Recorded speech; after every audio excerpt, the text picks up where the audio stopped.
மே 6 நமது அனுதின மன்னா ஊழியங்களின் வாழ்த்துக்களுடன் இன்றைய நற்செய்தி. நன்றியுள்ள இருதயம். இன்றைய வேத வாசிப்பு லூக்கா 17ஆம் அதிகாரம் வசனங்கள் 11 முதல் 19 வரை. பின்பு அவர் எருசலேமுக்கு பிரயாணம் பண்ணுகையில் அவர் சமாரியா, கலிலேயா என்னும் நாடுகளின் வழியாக நடந்து போனார். அவர் ஒரு கிராமத்தில் பிரவேசித்த போது குஷ்டரோகமுள்ள மனுஷர் 10 பேர் அவருக்கு எதிராக வந்து தூரத்திலே நின்று, இயேசு ஐயரே, எங்களுக்கு இரங்கும் என்று சத்தமிட்டார்கள். அவர்களை அவர் பார்த்து, நீங்கள் போய் ஆசாரியர்களுக்கு உங்களை காண்பியுங்கள் என்றார். அந்தபடி அவர்கள் போகையில் சுத்தமானார்கள்.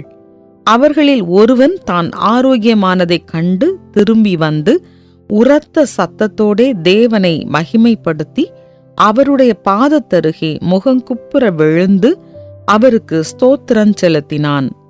அவன் சமாரியனாய் இருந்தான். அப்பொழுது இயேசு, சுத்தமானவர்கள் 10 பேர் அல்லவா, மற்ற 9 பேர் எங்கே? தேவனை மகிமைப்படுத்துகிறதற்கு இந்த அந்நியனை ஒழிய மற்றொருவனும் திரும்பி வர காணோமே என்று சொல்லி அவனை நோக்கி, நீ எழுந்து போ, உன் விசுவாசம் உன்னை ரட்சித்தது என்றார். குறிப்பு வசனம்: தேவனை மகிமைப்படுத்துகிறதற்கு இந்த அந்நியனை ஒழிய மற்றொருவனும் திரும்பி வர காணோமே. லூக்கா 17:18. ஹான்ஸ்லி பார்ச்மென்ட் ஒரு இக்கட்டான சூழ்நிலையில் சிக்கிக் கொண்டார். டோக்கியோவில் நடைபெறும் தன்னுடைய அரையிறுதி ஒலிம்பிக் போட்டிக்கு செல்லுவதற்கு தவறான பேருந்தில் ஏறிவிட்டார். ஆனால் அதிர்ஷ்டவசமாக விளையாட்டில் உதவி செய்யும் ட்ரிஜானா ஸ்டோஜ்கோவிச்சை சந்தித்தார். அவர் டாக்ஸியில் செல்வதற்கு சிறிது பணத்தை கொடுத்து உதவினாள். பார்ச்மென்ட் சரியான நேரத்திற்கு அரையிறுதிக்கு சென்று 110 மீட்டர் தடகள போட்டியில் தங்கப் பதக்கத்தை வென்றார். அதற்கு பின்பதாக அவர் ஸ்டோஜ்கோவிச்சை கண்டுபிடித்து அவளது உதவிக்கு நன்றி தெரிவித்தார்.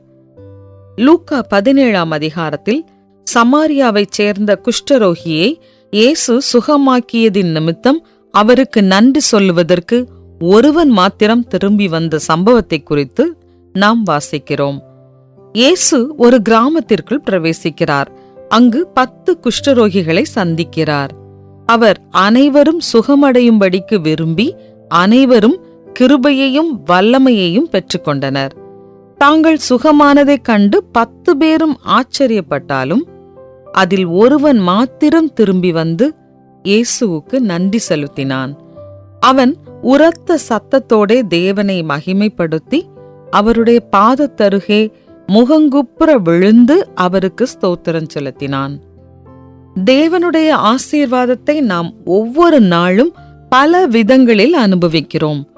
உபத்திரவப்படும் சரியான நேரத்தில் பதில் பெறுவது என்பது எதிர்பாராத விதமாய் அந்நியரிடத்திலிருந்து நமக்கு கிடைக்கும் ஆச்சரியமான பலனாய் இருக்கும். சில வேளைகளில் அவருடைய ஆசீர்வாதங்கள் என்பது நல்ல தட்பவெப்பநிலை, வெளியரங்கமான சில காரியங்களாய்க்கூட இருக்கலாம். அந்த நன்றியுள்ள சமாரியனைப் போல நாமும் தேவனுடைய கிருபைகளுக்காய் அவருக்கு நன்றி செலுத்த கடவோம். நீங்கள் தேவனுக்கு இன்று எதற்காய் நன்றி செலுத்தினீர்கள்? நன்றியுள்ள இருதயத்தை உங்களில் எப்படி உருவாக்கிக் கொள்வீர்கள்? அன்பான தேவனே, நீர் எனக்கு நல்லவராகவே இருக்கிறீர்.